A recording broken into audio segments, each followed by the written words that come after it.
Friends, welcome to quick revision point. Friends, आज हम हिंदी में हिंदी वर्णमाला को समझेंगे, ठीक है, डिटेल में उसकी व्याख्या करेंगे। तो चलिए स्टार्ट करते हैं फ्रेंड। हिंदी वर्णमाला। हिंदी वर्णमाला क्या है फ्रेंड कि वर्डों के व्यवस्थित समूह को क्या कहते हैं? वर्णमाला कहते हैं, ठीक है। हिंदी वर्णमाला में कुल 52 वर्ड होते हैं फ्रेंड। स्वर 11 होते हैं और व्यंजन 33 होते हैं। तो कुल मिला के 52 वर्ड होते हैं, ठीक है। अब आगे बात करेंगे वर्ड। वर्ड क्या है? भाषा की सबसे छोटी इकाई जो ध्वनि है वही जो है फ्रेंड वर्ड है। ध्वनि को लिखित रूप में वर्ड द्वारा व्यक्त किया जाता है। भाषा की सबसे छोटी इकाई ध्वनि है। ध्वनि को लिखित रूप में वर्ड द्वारा व्यक्त किया जाता है फ्रेंड। ओके, अब थोड़ा नोट है कि फ्रेंड की उच्चारण की दृष्टि से भाषा की जो लघुत्तम इकाई है ध्वनि है उसी को वर्ड कहते हैं। लेखन की दृष्टि से भाषा की सबसे छोटी इकाई जो है वर्ड है। उच्चारण की दृष्टि से भाषा की लघुत्तम इकाई है ध्वनि एंड लेखन की दृष्टि से भाषा की सबसे छोटी इकाई क्या है? वर्ड है। ओके फ्रेंड, अब हम आगे बात करेंगे। हिंदी व्याकरण में हिंदी वर्णमाला को 2 भागों में बांटा गया है फ्रेंड। हिंदी वर्णमाला में 11 स्वर और 33 व्यंजन होते हैं फ्रेंड। वर्ड जो है उसको हम 2 पार्ट में डिवाइड करेंगे, तो फर्स्ट स्वर एंड सेकंड व्यंजन। अब स्वर जो होते हैं फ्रेंड उनको उसके 3 भाग होते हैं फ्रेंड। हर्ष स्वर, दीर्घ स्वर, प्लुप्त स्वर। एंड व्यंजन में फ्रेंड इसको भी 3 भागों में बांटा गया है। स्पर्श व्यंजन, अंतरस्थ व्यंजन एंड उष्म व्यंजन। अब हम जानेंगे फ्रेंड कि स्वर वर्ड क्या होते हैं। जिस वर्ड के उच्चारण में किसी अन्य वर्ड की सहायता न लेनी पड़े उसे स्वर वर्ड कहते हैं फ्रेंड। जिस वर्ड के उच्चारण में किसी अन्य वर्ड की सहायता न लेनी पड़े उसे स्वर वर्ड कहते हैं। जैसे आगे बात करेंगे, स्वर जो होते हैं फ्रेंड वो स्वतंत्र होते हैं। हिंदी वर्णमाला में 11 स्वर होते हैं। कौन कौन से होते हैं? अ, आ, ई, छोटा ऊ, बड़ा ऊ, ऋषि, ए, ओ, औ। ये फ्रेंड स्वर होते हैं हिंदी वर्णमाला में। और कुल स्वर जो होते हैं फ्रेंड अयोगवा सहित तो वो 13 होते हैं। तो इसमें अंगा और अह हो जाता है। तो कुल मिला के अगर जो स्वर होते हैं तो 13 होते हैं, लेकिन जो स्वर होते हैं वो 11 होते हैं। अगर अयोग वाह को हम ले लें तो उसमें 13 2 और जुड़ जाएंगे, अंगा और अह, लेकिन तो कुल 13 हो जाएंगे और स्वर जो होते हैं ऐसे ही 11 होते हैं, ठीक है। अब हम बात करेंगे स्वर के भेद। स्वर के भेद होते हैं 3, हर्ष स्वर, दीर्घ स्वर एंड प्लुप्त स्वर। हर्ष स्वर क्या होता है कि जिन स्वरों के उच्चारण में बहुत कम समय लगता है उन्हें क्या कहते हैं? हर्ष स्वर कहते हैं। हर्ष स्वर जो होते हैं 4 होते हैं, जैसे अ, ई, उ, ऋषि। ये 4 हर्ष स्वर होते हैं, अ, ई, उ, ऋषि। और जिन स्वरों के उच्चारण में बहुत कम समय लगता है उन्हें हर्ष स्वर कहते हैं, ठीक है। अब बात करेंगे दीर्घ स्वर की। दीर्घ स्वर क्या होते हैं कि जिन स्वरों के उच्चारण में हर्ष स्वर से लगभग 2 गुना समय लगता है उन्हें दीर्घ स्वर कहते हैं। मतलब हर्ष स्वर से 2 गुना समय लगता है तो उन्हें क्या कहते हैं? दीर्घ स्वर कहते हैं। फ्रेंड, दीर्घ स्वर जो होते हैं वो 7 होते हैं। आ, ई, बड़ा ऊ, ए, ओ, औ। फ्रेंड ये होते हैं दीर्घ स्वर, 7 होते हैं दीर्घ स्वर। अब हम बात करेंगे और हर्ष स्वर 4 होते हैं।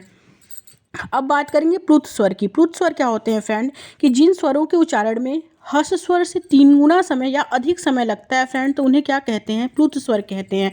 प्लुत स्वर क्या है फ्रेंड कि जिस स्वर का उच्चारण प्लुत के रूप में किया जाता है, जैसे ओम, ज़्यादा देर तक हो है ना फ्रेंड, तो ये क्या है? ये प्लुत स्वर है। जिसके उच्चारण में ज़्यादा समय लगता है या 3 गुना समय अधिक समय लगता है उसे हम प्लुत स्वर कहते हैं। जैसे रोम, भैया आदि, ये क्या है? ये प्लुत स्वर है फ्रेंड। अब हम आगे बात करेंगे।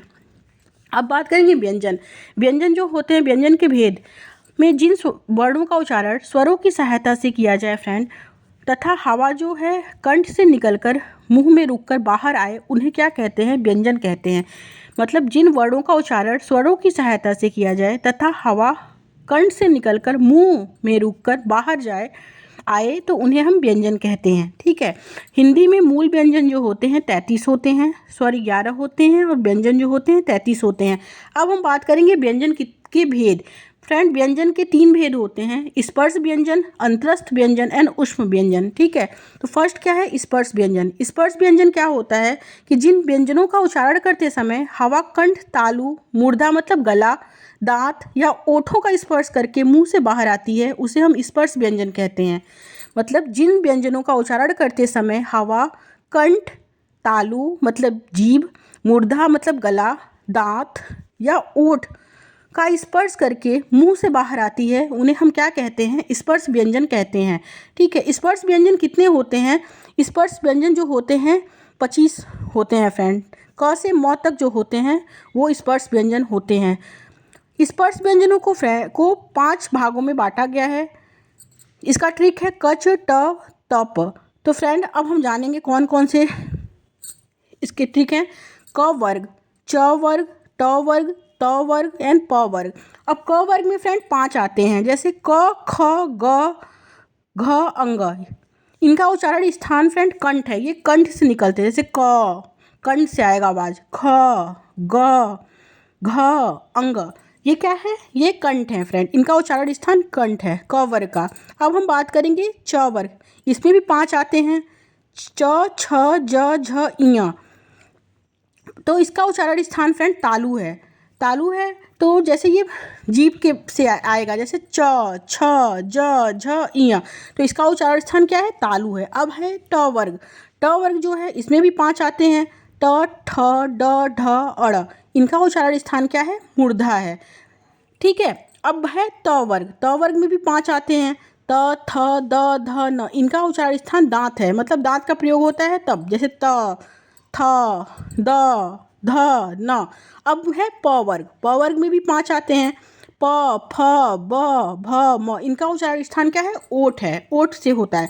तो फ्रेंड इन जब पाँचों को हम मिलाएंगे तो 50-25 हो जाएगा। तो फ्रेंड तो स्पर्श व्यंजन जो होते हैं वो 25 होते हैं। क वर्ग कंठ, च वर्ग तालु, ट वर्ग मूर्धा, त वर्ग जो है दांत, प वर्ग जो है ओष्ठ। ओके, अब आगे बात करेंगे। अब हम बात करेंगे अंतरस्थ व्यंजन। ये हो गया। अब बात करेंगे अंतरस्थ व्यंजन। अंतरस्थ व्यंजन क्या होते हैं फ्रेंड? कि जिन व्यंजनों का उच्चारण स्वरों और व्यंजनों के मध्य का होता है उन्हें अंतरस्थ व्यंजन कहते हैं फ्रेंड। मतलब स्वर और व्यंजन के जो बीच का होता है उन्हें हम अंतरस्थ व्यंजन कहते हैं। अंतरस्थ व्यंजन जो होते हैं 4 होते हैं, जैसे य, र, ल, व। ये क्या है? ये अंतरस्थ व्यंजन है फ्रेंड। ओके, अब हम बात करेंगे ऊष्म व्यंजन। ऊष्म व्यंजन क्या होते हैं? कि जिन व्यंजनों का उच्चारण करते समय हवा मुंह से टकराकर ऊष्म गर्मी पैदा करती है उन्हें हम ऊष्म व्यंजन कहते हैं फ्रेंड।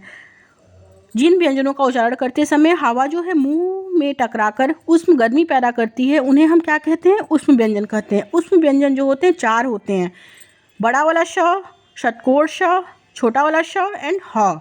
ये क्या है? ये ऊष्म व्यंजन है फ्रेंड। ऊष्म व्यंजन 4 होते हैं, अंतरस्थ व्यंजन भी 4 होते हैं। अब हम बात करेंगे अयोगवाह। अयोगवाह क्या है फ्रेंड?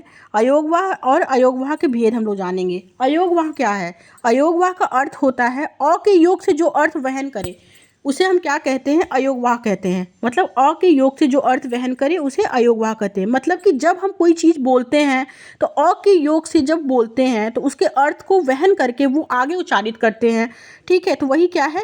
अयोगवाह है। मतलब जब हम कोई चीज़ बोलते हैं तो अ के योग से जब बोलते हैं तो उसके अर्थ को वहन करके वो आगे उच्चारित करे, वही क्या है? अयोगवाह है फ्रेंड। ओके, जैसे किसी स्वर के योग से जो सार्थक शब्द बनते हैं वे अयोगवाह हैं। अयोगवाह जो होते हैं फ्रेंड उसमें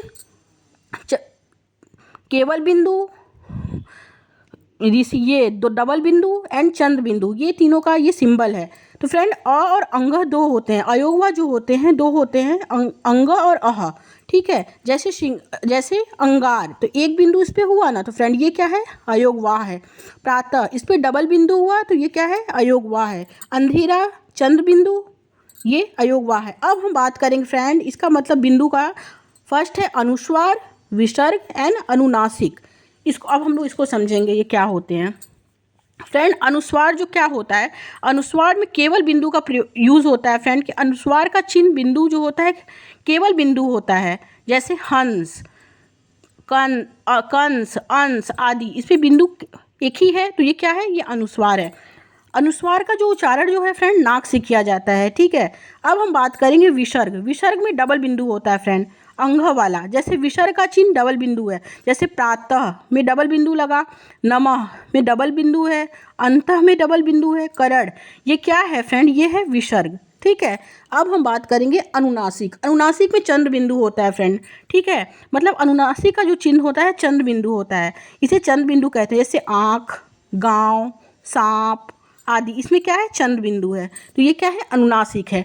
ये हुए फ्रेंड अयोगवाह के भेद 3। अब हम बात करेंगे संयुक्त व्यंजन। संयुक्त व्यंजन क्या होता है कि दो अलग अलग व्यंजनों के योग से बने व्यंजनों को संयुक्त व्यंजन कहते हैं। ठीक है, हिंदी वर्णमाला में कुल 4 संयुक्त व्यंजन होते हैं फ्रेंड। दो चीज़ें मिलती हैं तो संयुक्त व्यंजन होता है। हिंदी वर्णमाला में 4 संयुक्त व्यंजन है, जैसे छ, त्र, ज्ञ, श्र। ये 4 क्या हैं, ये संयुक्त व्यंजन है फ्रेंड। Okay, thank you.